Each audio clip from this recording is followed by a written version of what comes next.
News చూస్తున్నారు. మమతా బెనర్జీకి వరుస షాకుల మీద షాకులు తగులుతున్నాయి. మమతా బెనర్జీకి బిగ్ షాక్ ఇచ్చారు governor Ravi.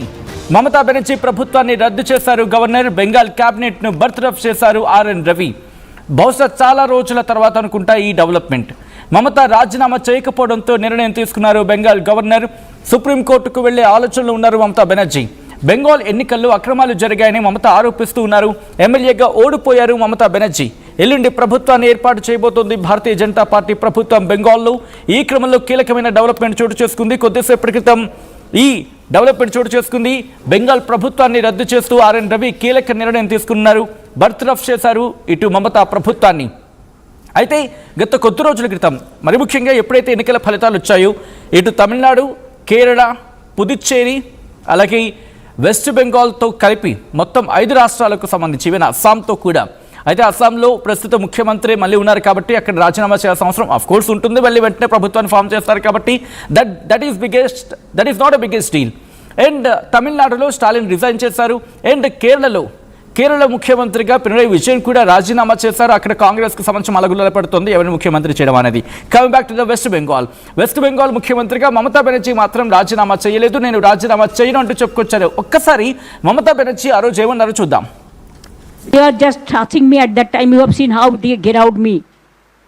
They didn't allow me even to move freely. Even when I was coming back, then also 20-30 CRPF, everybody who have the photo. How they are thrashing me, how they are just throwing me out. So I will thanks again, many thanks to মামাটি মানুষকে ধন্যবাদ জানাই, জিন্দাবাদ জানাই যারা আমাদের vote দিয়েছেন। কিন্তু এদের অত্যাচারের জন্য আপনাদের ভোটটা হয়তো অনেক জায়গায় আমরা রক্ষা করতে পারিনি। তার জন্য আমরা ক্ষমা প্রার্থী। ক্ষমা যাদের চাওয়া উচিত তারা তো ক্ষমা চাইবে না, আমরা তার জন্য ক্ষমা চাইছি। এইটুকু আপনাদের বললাম, বাদ বাকি day to day we will decide our strategy. They are just touching me at that time. You have seen how they get out me. They didn't allow me even right. అది మమతా బెనర్జీ గతంలో చేసిన స్టేట్మెంట్. ఇప్పుడు ఆసక్తికర పరిణామం కింద మాట్లాడుకుంటున్న క్రమం Bengal governor RN Ravi ఇటు బెంగాల్ ప్రభుత్వాన్ని రద్దు చేసిన ఆ గెజెట్ నోటిఫికేషన్ మీరు చూడొచ్చు. గెజెట్ నోట్ని రిలీజ్ చేసింది. ఇన్ఫాక్ట్ గెజెట్ నోట్ని రిలీజ్ చేయడం జరిగింది బెంగాల్ ప్రభుత్వం. దానికి సంబంధించిన కాపీని మీరు చూడడం జరుగుతుంది ఆర్టీవీ స్క్రీన్ మీద. ఎక్స్క్లూజివ్ రిపోర్ట్ మీరు చూస్తున్నారు ఆర్టీవీ స్క్రీన్ మీద.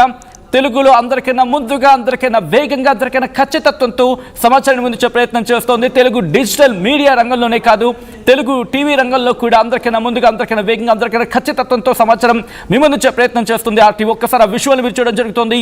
గెజెట్ నోట్ని రిలీజ్ చేయడం జరిగింది బెంగాల్ ప్రభుత్వం. ఒక్కసారి ఆ గెజెట్ని మీరు చూస్తున్నారు. ఆ గెజెట్లో ఏముందో నేను మీకు మరి కాసేపట్లో చదివి వినిపించే ప్రయత్నం చేస్తాను. ఇటు కోల్కతా గెజెట్ అంటే మీరు చూస్తున్నారు. Government of West Bengal, Department of Parliamentary Affairs. Itu notification. The following order of the Governor of West Bengal is hereby published for general information. Order in exercise of the power conferred on me by subclause B of clause 2 of the Article 174 of the Constitution of India. I hereby dissolve the Legislative Assembly of West Bengal with effect from 7th of May 2026. I repeat this line. The following order of the Governor of West Bengal is hereby published for general information. Order in exercise of the power conferred on me by subclause B of clause 2 of Article 174 of the Constitution of India. I hereby dissolve the Legislative Assembly of West Bengal with effect from 7th of May 2026. RN Ravi, governor of West Bengal అంటూ కూడా కొద్దిసేపటి క్రితం Dushyant Nariala IAS CS to the government of West Bengal కొద్దిసేపటి క్రితం ఈ ఆర్డర్ని pass చేయడం జరిగింది. దీంతో బెంగాల్ ప్రభుత్వం అఫీషియల్గా రద్దయిపోయింది. ముఖ్యమంత్రిగా బెంగాల్ ముఖ్యమంత్రిగా మమతా బెనర్జీ శకం ఇక ముగిసిందా? Biggest question mark. ఎందుకంటే మళ్ళీ ఎన్నికల్లో పోటీ చేస్తారు అనేది బిగ్గెస్ట్ క్వశ్చన్ మార్క్ మిగిలిపోతుంది. ఆ చర్చ అయితే జరుగుతుంది. అఫ్కోర్స్ చేయొచ్చు, చేసిన తర్వాత గెలిచే అవకాశం ఉంటే కనుక మళ్ళీ అది హిస్టరీ అవుతుంది. But let get some more inputs to give much more information. దీనికి సంబంధించి మరింత సమాచారం అందించేందుకు మా ప్రతినిధి మధు సిద్ధంగా ఉన్నారు. మధు, బెంగాల్ ప్రభుత్వం రద్దు వెనకాల ఎటువంటి చర్చ జరుగుతుంది? మీ దగ్గర ఉన్న తాజా సమాచారం ఏంటి Madhu? Exactly RN Ravi governor తీసుకున్నటువంటి నిర్ణయం గతంలో చర్చ జరిగింది. రాజ్యాంగబద్ధంగా ఆయన నిర్ణయం తీసుకునేటువంటి అవకాశం ఉంటుంది. ఈ రోజు శాసనసభ కాలం చివరి రోజు మే 7 వరకు పశ్చిమ బెంగాల్ శాసనసభ కాలం ఉంది. ఈ రోజు 12 గంటల వరకు కూడా పశ్చిమ బెంగాల్లో ముఖ్యమంత్రిగా మమతా బెనర్జీ ఉండేటువంటి అవకాశం ఉంది. ఆమె చేసినటువంటి స్టేట్మెంట్ తో గవర్నర్ ఇన్వాల్వ్ అయ్యారు. రద్దు చేస్తూ నిర్ణయం తీసుకున్నారు. ఆమె ముఖ్యమంత్రి సంబంధించినటువంటి అంటే ప్రభుత్వాన్ని రద్దు చేస్తూ నిర్ణయం తీసుకున్నారు. ఈ రోజుతో కాలపరిమితి ముగిసింది. సాధారణంగా ప్రభుత్వాలు మారుతున్న సందర్భంలో రిజల్ట్ వచ్చిన తర్వాత కేర్ టేకర్ గా ఉండేటువంటి అవకాశం ఉంటుంది. వీళ్ళు హుందాగా రాజీనామా చేస్తారు, డైరెక్ట్ గా వెళ్లి గవర్నర్ కలిసి, లేదు అంటే వారి ప్రతినిధి ద్వారా లేఖ పంపుతారు, లేదు అంటే మెయిల్ చేస్తారు రాజీనామాను యాక్సెప్ట్ చేయాల్సిందిగా. కానీ ఇవన్నీ జరగకుండా మమతా బెనర్జీ బెట్టుతో నేను రాజీనామా చేయను, నేనే ముఖ్యమంత్రి అనేటువంటి స్టేట్మెంట్ చేయడం ప్రస్తుతం దేశ రాజకీయాల్లో సంచలనంగా మారింది. మనం చూసాం మొన్న తెలంగాణ ఎన్నికల్లో కేసీఆర్ ఓటమి చెందిన తర్వాత రాజీనామా లేఖను తన ప్రతినిధి ద్వారా గవర్నర్ కు పంపించారు. ఆయన డైరెక్ట్ గా ఫామ్ హౌస్ కు వెళ్ళిపోయారు. ఆంధ్రప్రదేశ్ లో జగన్మోహన్ రెడ్డి కూడా రాజీనామా చేశారు. ఆయన డైరెక్ట్ గా యాక్సెప్ట్ చేశారు. రీసెంట్ గా ఇంకా కొన్ని రాష్ట్రాల్లో కూడా ఇట్లా ఈ సందర్భాలు వచ్చినప్పుడు హుందాగా రాజీనామా చేసినటువంటి పరిస్థితి, ప్రజల మ్యాండేట్ ని యాక్సెప్ట్ చేశారు. రీసెంట్ గా తమిళనాడులో కూడా స్టాలిన్ రాజీనామా లేఖను గవర్నర్ కు పంపారు. సో ఈ హుందా రాజకీయం గత కొంతకాలంగా దేశంలో ఉంది, కంటిన్యూ అవుతా ఉంది. కానీ కొత్త ప్రభుత్వం ఏర్పాటయ్యేంత వరకు కేర్ టేకర్ గా అంటే ఆపద్ధర్మ ముఖ్యమంత్రిగా వాళ్ళు కొత్త ముఖ్యమంత్రి కొలువు తీరేంత వరకు వీళ్ళు పదవిలో కొనసాగుతారు. అత్యవసర పరిస్థితులు కానీ, లా అండ్ ఆర్డర్ ఇష్యూ కానీ, ప్రజలకు సంబంధించినటువంటి ఫెసిలిటీస్ విషయంలో కానీ నిర్ణయం తీసుకునేటువంటి అవకాశం ఉంటుంది. కానీ అవన్నీ కాకుండా మమతా బెనర్జీ బెట్టు వీడకుండా నేనే ముఖ్యమంత్రి కంటిన్యూ అవుతాను, సుప్రీంకోర్టుకు వెళ్తాను అనేటువంటి స్టేట్మెంట్ తో గవర్నర్ ఇన్వాల్వ్ అయ్యారు. రాజ్యాంగబద్ధమైనటువంటి హక్కులతో ఆయన బర్తరఫ్ చేస్తూ నిర్ణయం తీసుకున్నారు ప్రభుత్వాన్ని. సో కొత్త ప్రభుత్వాన్ని ఆయన ఆహ్వానించేటువంటి అవకాశం ఉంటుంది. మెజారిటీ వచ్చినటువంటి పార్టీ అంటే బీజేపీని ప్రభుత్వం ఏర్పాటు చేయాల్సిందిగా ఆయన్నే స్వయంగా ఆహ్వానించే అవకాశం ఉంటుంది. సాధారణంగా మెజారిటీ వచ్చినటువంటి వాళ్ళు గవర్నర్ కలుస్తారు, ప్రభుత్వ ఏర్పాటుకు సహకరించాల్సిందిగా ఆహ్వానించిందిగా కోరే పరిస్థితి ఉంటుంది. కానీ అవన్నీ కాకుండా గవర్నరే ఇన్వాల్వ్ కావడం అనేటువంటి అక్కడ పరిస్థితులు అని చెప్తా ఉంది. మమత తీసుకున్న నిర్ణయం బెట్టు నిర్ణయమే గవర్నర్ ఇన్వాల్వ్ కావాల్సినటువంటి పరిస్థితి ఉంది.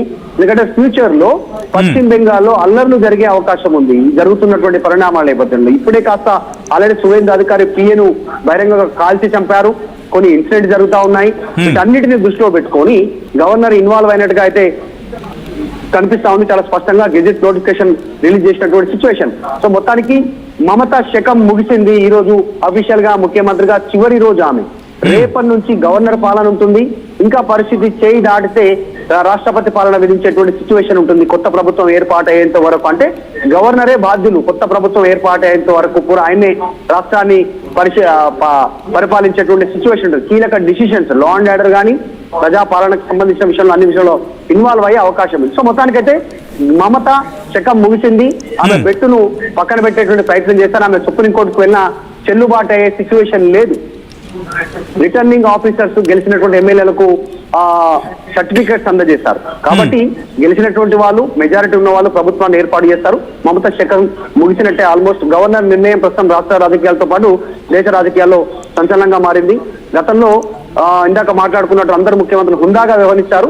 మమత అట్లా హుందాగా వ్యవహరించకపోవడమే గవర్నర్ ఇన్వాల్వ్మెంట్. దేశంలోనే మొదటిసారి ఈ ఘటన పశ్చిమ బెంగాల్లో జరగడం దేశ రాజకీయాలను విస్మయానికి గురి చేస్తున్నటువంటి సిచ్యువేషన్ కనిపిస్తా ఉంది. సచిన్, ఆల్రైట్, అంటే ఇప్పుడు ఎటువంటి డెవలప్మెంట్ ఉండే అవకాశం ఉంది? మరి ముఖ్యంగా మమతా బెనర్జీ ఒకవేళ మినిట్గా లీగల్ ఆప్షన్స్ త్రూగా వెళ్ళే ప్రయత్నం చేసినప్పుడు ఏమైనా అవకాశాలు కనిపిస్తున్నాయి? గవర్నర్ వన్స్ ఆ టైం టెన్యూర్ అయిపోతే కనుక రద్దు చేసే అవకాశం ఉంటుంది. సో ఈరోజు టైం అయిపోయింది కాబట్టి, అంటే టెన్యూర్ అయిపోయింది కాబట్టి రద్దు చేస్తారు కాబట్టి నెక్స్ట్ ఏం జరిగే అవకాశం ఉంటుంది? మరి ముఖ్యంగా మమతా బెనర్జీకి ఏమైనా ఆప్షన్స్ ఉన్నాయా? లీగల్ ఎక్స్పర్ట్స్ ఏమైనా మాట్లాడే ప్రయత్నం చేస్తున్నారా? మధు, లీగల్ గా వెళ్లే అవకాశం ఉంది మమతా బెనర్జీ. సుప్రీంకోర్టును ఆశ్రయించే సిచ్యువేషన్ ఉంది. కానీ సుప్రీంకోర్టుకు వెళ్ళినా కూడా సుప్రీంకోర్టు తీర్పు కూడా బల నిరూపణ అంటే ఫ్లోర్ టెస్ట్ కి వాళ్ళు యాక్సెప్ట్ చేయాల్సిందిగా గవర్నర్ కు సూచన మాత్రమే చేసే అవకాశం ఉంది. కానీ ఓవరాల్ గా ప్రభుత్వ ఏర్పాటు నిర్ణయంలో గవర్నరే ఫైనల్. గవర్నర్ కూడా ఖాళీ సూచన మాత్రమే చేసేటువంటి సిచ్యువేషన్ ఉంటుంది. కాబట్టి సుప్రీంకోర్టు సూచన చేసిన ఫైనల్ డిసిషన్ గవర్నర్దే.